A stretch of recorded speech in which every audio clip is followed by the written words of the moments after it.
la primera vez que se habla de una reconstrucción con algún tipo de material a nivel de la región nasal es a cargo de este doctor, que es el doctor Robert Weir, un cirujano alemán, quien en el año de 1889 se le presentó un paciente con una deformidad en silla de montar secundaria a una sífilis crónica, por lo cual decidió hacer una reconstrucción con un hueso de una pechuga de pato, y tuvo una experiencia inicialmente favorable durante las primeras 3 semanas.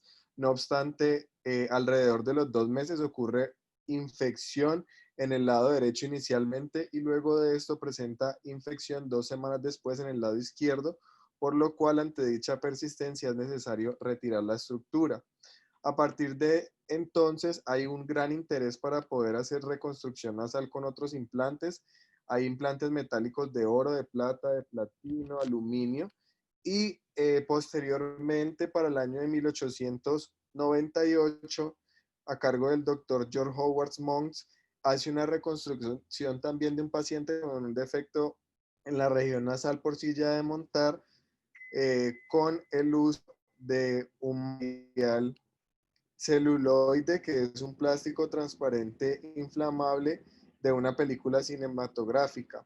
Él lo colocó pues como un injerto online localizado en la región dorsal y posteriormente pues hubo una extrusión de este elemento. Hay otra experiencia también muy bonita y clásica en la literatura escrita a cargo del doctor Rafael Vilar Sancho, quien se formó en España y realizó una reconstrucción nasal de una paciente también con una deformidad de silla de montar secundaria a un absceso, utilizando en este caso un implante de marfil. Él realizó el cambio de ese implante durante 3 oportunidades debido al crecimiento del paciente y se registra que en el último cambio, como el paciente, perdón, su nombre había estudiado ingeniería, le ayudó incluso a diseñar ese implante. Luego vuelve 45 años después a la consulta del hijo del médico, el cual también tuvo la misma especialidad y él, al conocer el caso, pues toma una radiografía que me pueden observar aquí, la cual pues se observa ese implante de marfil después de 45 años todavía localizado en la región nasal. Finalmente, por primera vez se habla del uso de material autólogo en el año de 1900 a cargo del doctor alemán Hermann Hans Bonsmann Gold, el cual utiliza por primera vez una costilla realizando una incisión a nivel de la región glabelar para la reconstrucción nasal. Entonces vamos a tener unas consideraciones importantes. Se destaca que para poder realizar un resultado estético y funcional, pues se requieren técnicas duraderas en las cuales se hace una modificación del esqueleto nasal, incluyendo los huesos y también los cartílagos, y la mayoría de los problemas ocurren cuando hay una sobreresección de dicho tejido, por lo cual se van a requerir en la mayoría de los casos materiales duraderos para poder hacer una reconstrucción. El uso de injertos no solamente se utiliza en una cirugía secundaria, sino también en una primaria, que necesitan en algunos casos proyección o también soporte. Hay que considerar las fuerzas de contracción de la cicatrización y dentro de los injertos tenemos varios tipos. Entonces, en lo que se revisan en los artículos, se clasifican pues como injertos autólogos, los cuales provienen del paciente y vamos a revisar ahorita cuáles son. Los homólogos incluyen senoinjertos y también algunos injertos que han sido modificados utilizando membranas extracelulares que se componen de fascia irradiada y también en algunos casos utilizan costilla irradiada, y el aloplástico pues que ya era tip. Referente a las características, si uno pudiera tener un injerto ideal a utilizar, debe ser un injerto que sea inerte, fácil de moldear, debe imitar el color y la consistencia del tejido que se reemplaza. Adicionalmente, requiere ser resistente para poder tener un resultado duradero. Debe ser un injerto que no se extruya, que mecánicamente dé estabilidad, fácilmente disponible. En la mayoría de los casos se requiere que sea económico y claramente que sea estéril. Entonces vamos a iniciar con los injertos autólogos. Esto quiere decir pues claramente que son del mismo paciente.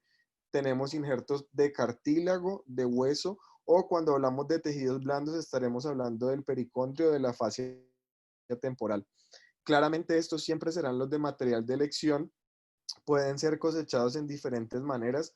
pueden realizarse en capas, uno los puede manipular para triturarlos, para cortarlos en cubitos, y la única limitante en la mayoría de los casos es cuando no hay disponibilidad. Esto ocurre generalmente es en los casos secundarios y vamos a ver pues en el paso a paso cuál es el injerto utilizado de primera elección. Entonces, de los injertos autólogos tenemos inicialmente el cartílago septal. Hablaremos de él, que es el gol estándar para ser utilizado dentro de los injertos. Este tiene la facilidad de ser cosechado durante el mismo procedimiento de rinoplastia a través de diferentes incisiones en el mismo campo quirúrgico, las cuales pues ya abordará James. Podemos observar que es resistente. De todos los cartílagos se describe con una gran resistencia, está por debajo del cartílago costal, tiene una reabsorción variable entre el 12 al 50%, pero se documenta que esta reabsorción generalmente no cobra importancia porque se reemplaza por tejido fibroso y cicatrizal. Se realizó previamente un estudio durante 17 años en el cual se realizaron alrededor de 2.000 injertos septales y ninguno de ellos tuvo rechazo o infección. Tiene además la capacidad de que en el momento de que se requiera ser manipulado, conserva sus características. Es utilizado principalmente en aquellos injertos que requieren ser triturados porque permanece su celularidad. Entonces, como podemos observar aquí, aunque no voy a entrar en detalle, tienen múltiples utilidades esos injertos. Hay injertos que pueden utilizarse como injerto de punta, injerto a nivel de la columela, adicionalmente injertos de Batten, o también hay múltiples injertos como spreader graft, o también en la crura lateral, o utilizados en la punta como este, pues que se conoce como un injerto de anclaje. Tenemos que considerar que este tiene, en la mayoría de los pacientes se describe una longitud variable entre 25 y 40 milímetros. Como pueden observar en la fotografía, tiene múltiples relaciones. Tiene relaciones con la lámina perpendicular del etmoides, tiene también relación con el vómer, con la espina de la sala anterior y adicionalmente con los cartílagos laterales superiores. Cuando se va a cosechar, es necesario siempre mantener una, preservar una longitud de aproximadamente NL mayor o igual a 15 milímetros, debido a que esto pues da soporte a la región nasal. No voy a entrar en detalle a cómo debe ser tomado porque ese será el siguiente tema a abordar. El cartílago auricular tiene también una característica, es que a diferencia del otro, es menos resistente, es delgado y flexible, tiene una característica que da una forma curva. En la mayoría de los casos, si se requiere dar un soporte o una estructura, será necesario incluso tomar ambos injertos y suturarlo uno en conjunto con el otro para dar una mejor resistencia. Cuando se utilizan de manera única, son útiles a nivel de los contornos, también en forma de camuflaje, principalmente se puede utilizar en la punta, tiene una estabilización limitada y pues se conoce que produce una escasa morbilidad en el área donante. Dentro de sus características o sus indicaciones, se describen 4 en la literatura. La primera es en pacientes pediátricos en los cuales no se puede utilizar o cosechar el cartílago septal, en pacientes donde no haya cartílago septal donante, adicionalmente en pacientes en que se requiera más cartílago adicional al septal, o en aquellos pacientes en los cuales se necesita tomar un injerto compuesto, o sea que tendrá adicionalmente cartílago piel. La forma segura de hacerlo, ahorita hablarán de los abordajes, hay anterior y posterior, y se observa como a nivel de la concha este es mucho más grueso y debe respetarse en esta área, no se debe tomar por debajo del crown de la concha para no deformar la oreja. Referente al cartílago costal, es un cartílago que es mucho más rígido, es el tercero dentro del algoritmo a utilizar, tiene una buena disponibilidad, puede ser tomado de manera osteocartilaginosa con una mínima reabsorción, es variable en los textos, y este tiene una tendencia que es tendencia a deformarse, por lo cual en la técnica quirúrgica a veces lo describen colocando incluso hasta alambres. Se puede cosechar en conjunto con el pericondrio, el cual puede ser utilizado como un elemento de membrana, pero en algunos casos hay autores que describen no hacerlo en conjunto con el pericondrio porque da mucha más uniformidad. La forma de cosecharlo lo veremos más adelante y simplemente les quería mostrar que puede ser tomado de preferencia de la quinta a la novena costilla. En algunos autores prefieren la novena porque es la que es libre y debe realizarse preferiblemente en una incisión de forma inframamaria. Se prefiere el lado derecho en la cosecha y no el izquierdo, debido a que el izquierdo en algunos pacientes presenta neuropatía y puede ser confundido con un dolor torácico. Aquí hay como un resumen o cuadro de estos injertos. Aquí se pueden observar los pros. Siempre el gol estándar será el de tipo septal, el cual puede ser cosechado en el mismo campo quirúrgico. Es limitado en los casos de revisión, por lo cual en caso de no ser posible utilizaremos el cartílago auricular. Y finalmente, si ya se requiere principalmente un injerto que sea resistente o que no se deforme fácilmente, preferiremos el injerto costal. Podemos también utilizar el cartílago cortado triturado. En algunos textos es descrito como el deleite turco, porque fue el que inicialmente como recibió ese nombre, ese injerto, el cual se cosecha principalmente a través del cartílago septal, se corta en cuadros y adicionalmente se recubre, bien puede ser por surgicel o por fascia lata. Se prefiere claramente la fascia lata, que sería otro tipo de injerto. Se utilizan para suavizar deformidades del contorno en áreas de transición y pues tiene también una reabsorción variable. En algunos artículos se describe tan bajo como el 0.5%.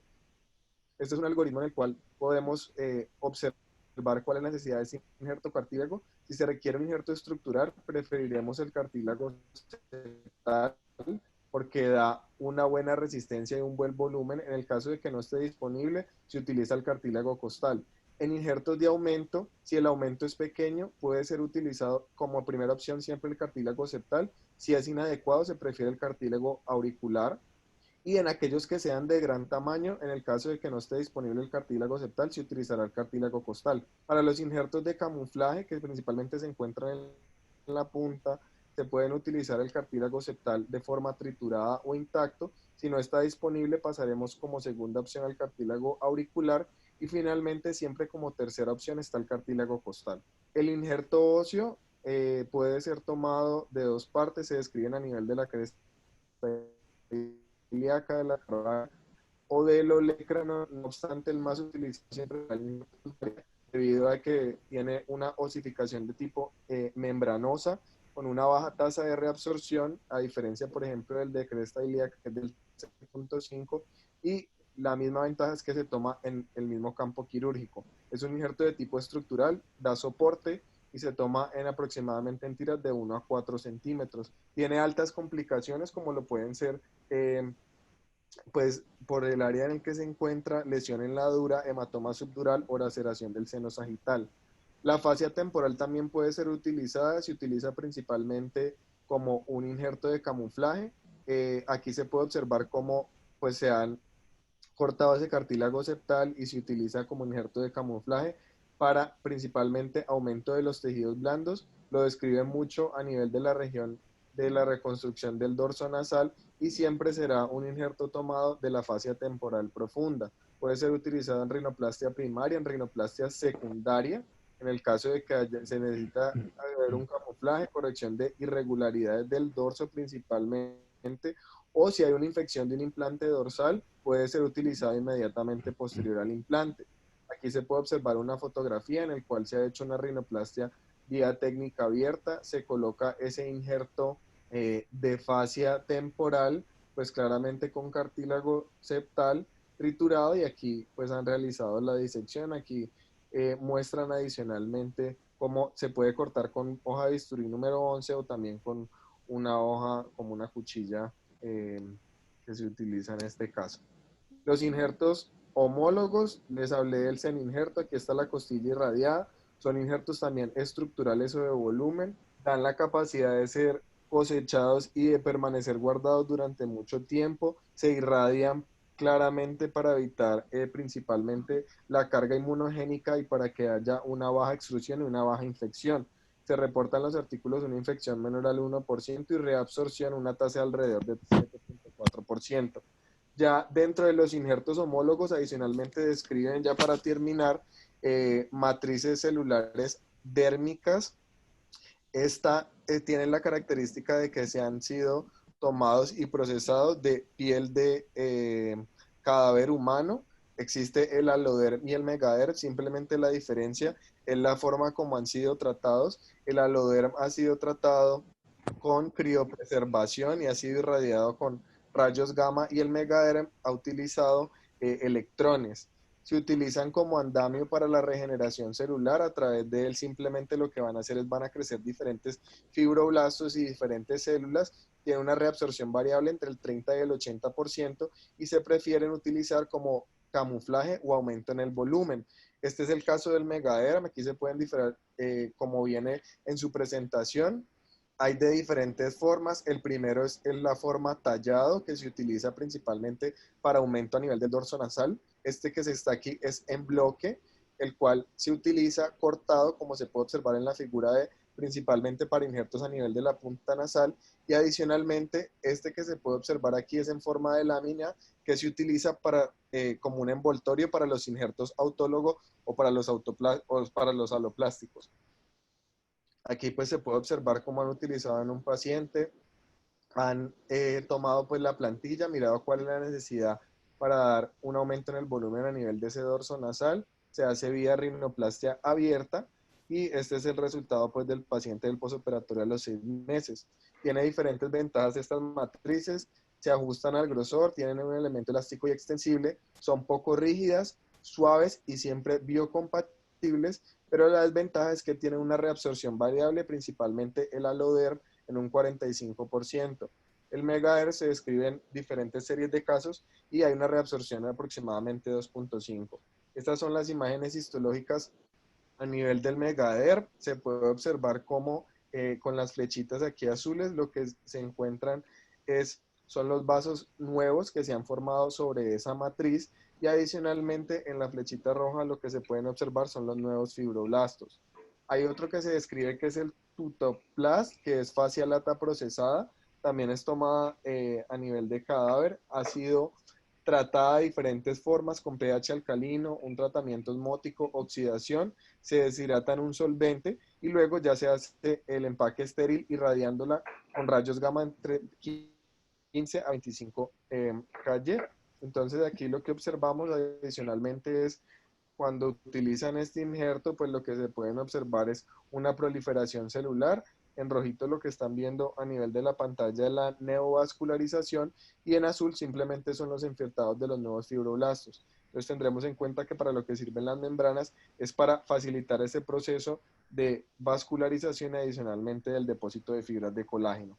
La desventaja de todas estas es que tienen una alta reabsorción y es variable entre el 7.1 al 21.4%.